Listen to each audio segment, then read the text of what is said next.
जय श्री राम दोस्तों। आपने अभी एक न्यूज सुनी होगी जिसमें यह कहा गया है कि सऊदी अरेबिया ने यमन के सना एयरपोर्ट पे स्ट्राइक किया।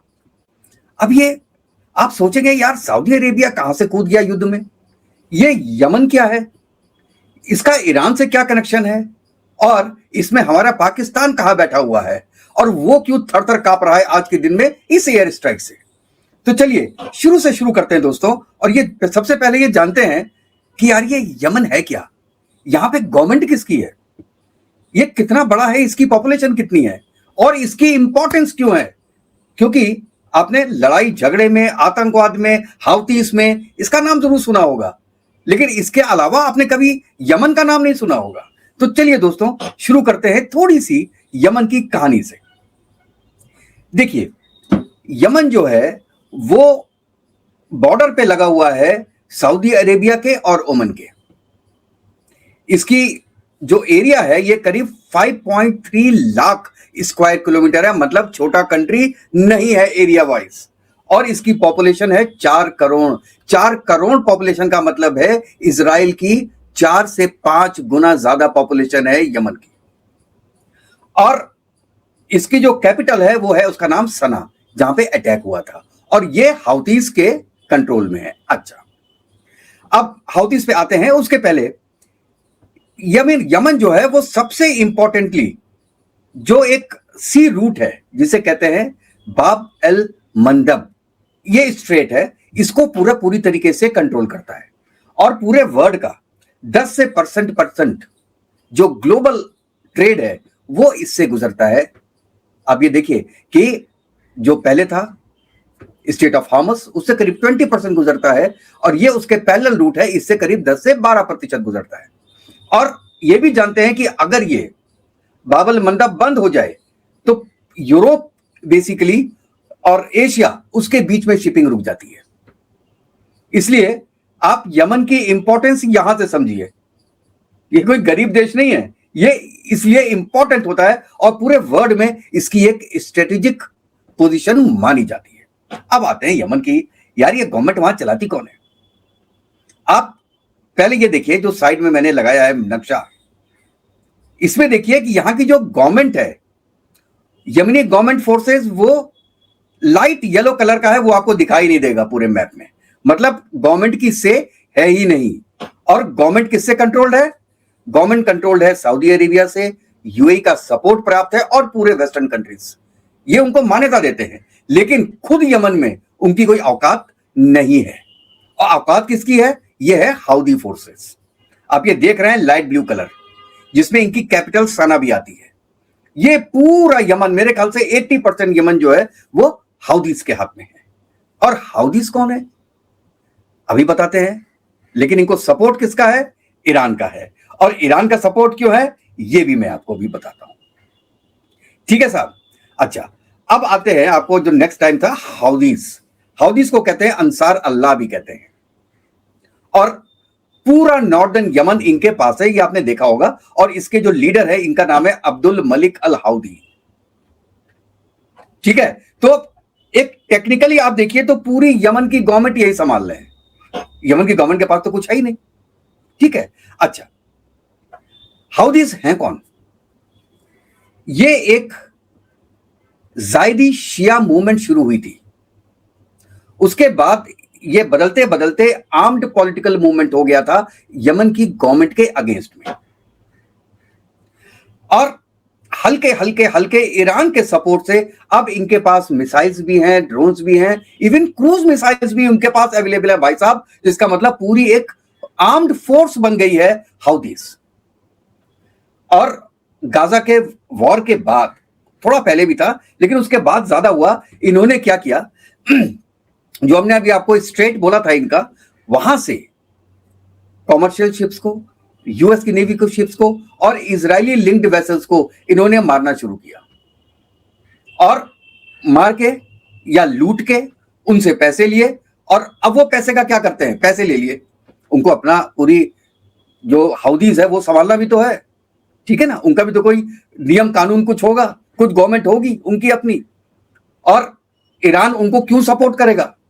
ईरान इसलिए सपोर्ट करता है, सबसे बड़ा रीजन कि उनको यूएस से कॉन्फ्लिक्ट के बाद 1979 से उनके ऊपर बहुत कतरने लगी हुई हैं ईरान को, तो वो नॉर्मल चैनल से बहुत ज्यादा आपका डॉलर्स का वो आदान प्रदान नहीं कर सकते। तो वो क्या करते हैं, हाउदीज से कहते हैं कि आप शिप लूटो, वो जो मटेरियल है उसको आप इंटरनेशनल मार्केट में बेचो, कैश लो, हमको कैश दो, हम उस कैश से हथियार आपको बेचेंगे। ठीक है, अब क्या हुआ कि जो मनी ट्रांजैक्शन है वो किसी बैंक के थ्रू नहीं हुआ, किसी सिस्टम में नहीं आया, इसलिए किसी को पता नहीं चला। ऐसे ही थोड़ा ना क्रूज मिसाइल्स आ गई हाउदीज के पास, और ईरान ये भी समझता है कि आप हमारी फ्रंट लाइन हो लड़ाई करने के लिए। जैसे इसने हिजबुल्लाह को सपोर्ट किया ईरान ने, गजा में पैलेस्टीनियंस को सपोर्ट किया, और यमन में याउतीस को सपोर्ट किया। इवन नाइजीरिया में भी ये सपोर्ट करता है जो ऐसी ताकतें हैं जो गवर्नमेंट के अगेंस्ट में होती हैं। और उससे क्या होता है कि इसके नंबर 2 के धंधे चलते रहते हैं, इनके पास पैसा आता रहता है और एक पावर उनकी बनी रहती है। ठीक है, अब तो आपको समझ में आ गया कि हाउतीज क्या है। ये कोई गवर्नमेंट नहीं है, इलेक्टेड गवर्नमेंट नहीं है, प्राइवेट एंटिटी है, एक इंडिविजुअल आदमी ने इसको चला रहा है, लेकिन पूरा यमन उनके पास है और ईरान का पूरा सपोर्ट है। ईरान जो इनका सपोर्ट करता है उसका एक रीजन ये भी है कि सऊदी अरेबिया, मैंने पहले बताया था कि सऊदी अरेबिया के बॉर्डर पर है, और सऊदी अरेबिया है मुस्लिम कंट्री है, लेकिन वो सुन्नी मुस्लिम है, और जो ये हाउदीज हैं ये है शिया, ईरान भी है शिया।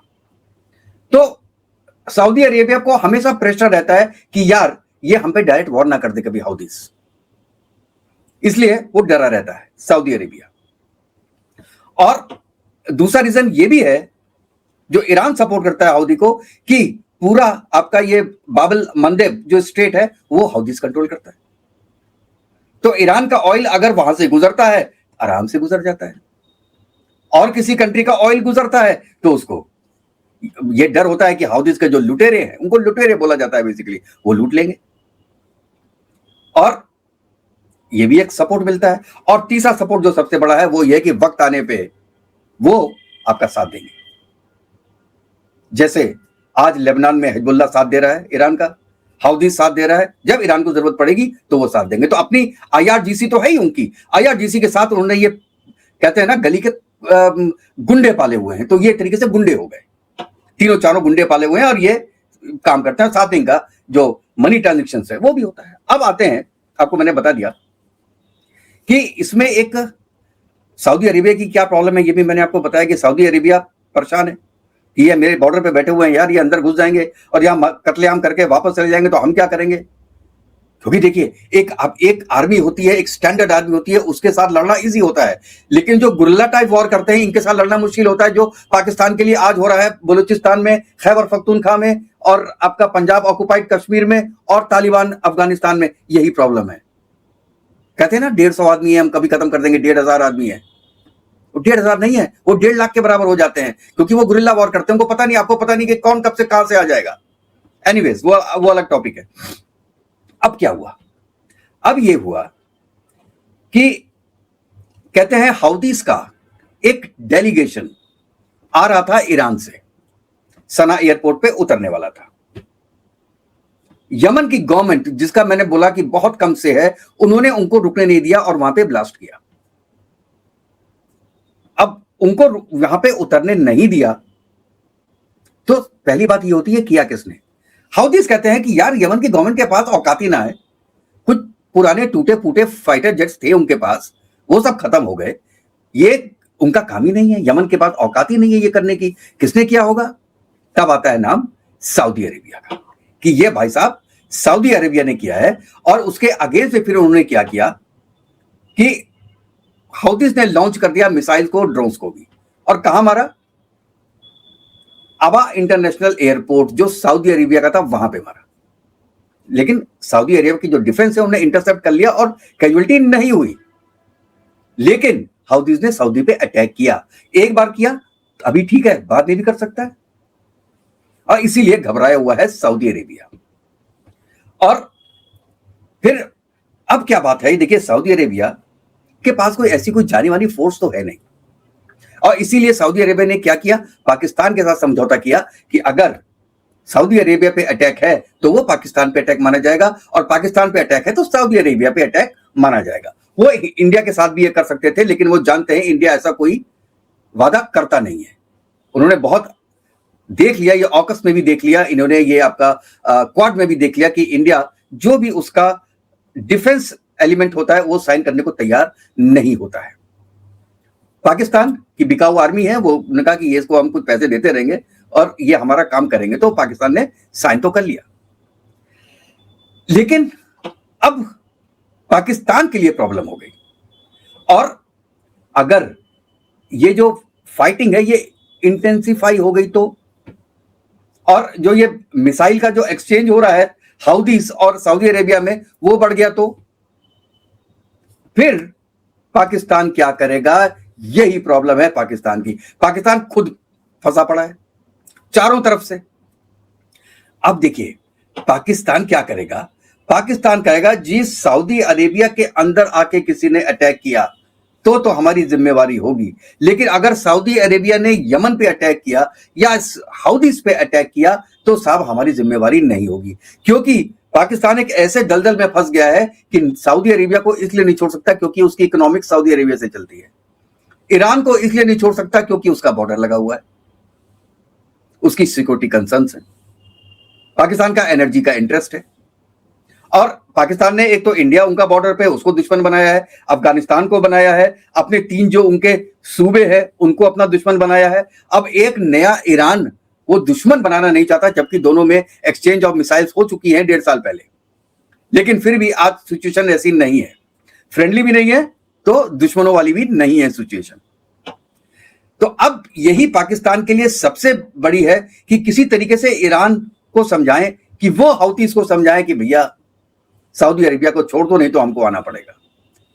ईरान ने तो खुद अपने बाप की नहीं सुनी आज तक, वो पाकिस्तान की कहां सुनेगा। उसके पास तो एक टूल है, क्योंकि अमेरिका बेंट अपॉन है किसी तरीके से ईरान को खत्म करने के, और वो बिना ईरान को खत्म करके छोड़ेगा नहीं। तो ईरान के पास क्या टूल है आज के दिन में, उनका अपना तो सब कुछ खत्म हो गया है, लगभग 75% मैं कहूं कि खत्म हो चुका है। अब जो उन्होंने अपने हथियार छोड़े हुए हैं, वो चाहे हजबुल्ला हो, चाहे वो वहां पे आपका हाउतीज हो, उनको, और जो इराकी फाइटर्स हैं उनको, अब वो उनको अनलिश करेगा, छोड़ेगा, और यही उन्होंने किया है।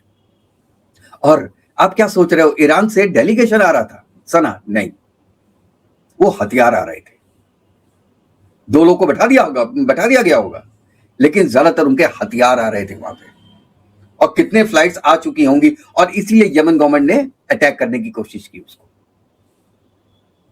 ये आप देखिए पूरा ये जो चक्रव्यूह में फंसा हुआ है, ये यमन की जो लड़ाई है ये केवल यमन की नहीं रह गई है। यहां पे सऊदी अरेबिया है, यहां पे ईरान है, हाउदीज है, रेड सी है, और ग्लोबल ऑयल का रूट है। और दिस इज द रीजन कि पूरी दुनिया देख रही है कि यार हम एक वॉर से नहीं निकले यार, एक रशिया वाली वॉर चल रही है उससे नहीं निकले, यहां इजराइल ठोक रहा है 4 कंट्रीज को, हम उससे नहीं निकल रहे हैं। ये मिडिल ईस्ट में कहां से प्रॉब्लम आ गई? यमन की प्रॉब्लम तो पहली है, आज की नहीं है, लेकिन इंटेंसिफाई आज हो रही है। और जो भाई साहब जो दुनिया में पीस वार्ता कराता फिर रहा है ना आपका पाकिस्तान, अब यहां फंसेगा, या तो ईरान का साथ देगा या सऊदी का साथ देगा, वो दोनों का साथ नहीं दे सकता और दोनों को नहीं छोड़ सकता। तो देखते हैं कि मुल्ला मनीर अब क्या करता है। अगर ये इंटेंसिफाई होती है, वो दोनों जगह पैर छुएगा, जाके किसी तरीके से रोक दो, क्योंकि उसके पास कोई चारा रह नहीं जाएगा उसके पास। अगर सऊदी पे डायरेक्ट अटैक हो गया तो वह सऊदी को छोड़ नहीं सकता, और ईरान को छेड़ना उसके बाप की बस की बात नहीं है, उसके बाप की बस की बात नहीं है ईरान को छेड़ना। तो अब वो ऐसा फंसा है, अब अपना घर तो उसका जा ही रहा है, और अब लग रहा है पाकिस्तान का नंबर भी आ रहा है। आप दोस्तों इसके बारे में क्या सोचते हैं, ये हमको जरूर बताइएगा कि क्या ये मिडिल ईस्ट एक बार फिर रीजनल वॉर की तरफ बढ़ रहा है, या यहां पे पाकिस्तान कुछ डिप्लोमेसी करके मामला सुलझा सकता है। आप अपनी राय दोस्तों जरूर बताइएगा, और आपकी राय का इंतजार रहेगा। और अगर आपको ये वीडियो पसंद आए तो प्लीज मेरे चैनल को लाइक कीजिएगा और सब्सक्राइब कीजिएगा, बेल आइकन जरूर दबा दीजिएगा दोस्तों, जैसे ही मैं कोई नया वीडियो डालूं तो उसका नोटिफिकेशन दोस्तों आपके पास तक पहुंच जाए। तो नेक्स्ट वीडियो तक जय हिंद, जय भारत, वंदे मातरम। खुश रहिएगा।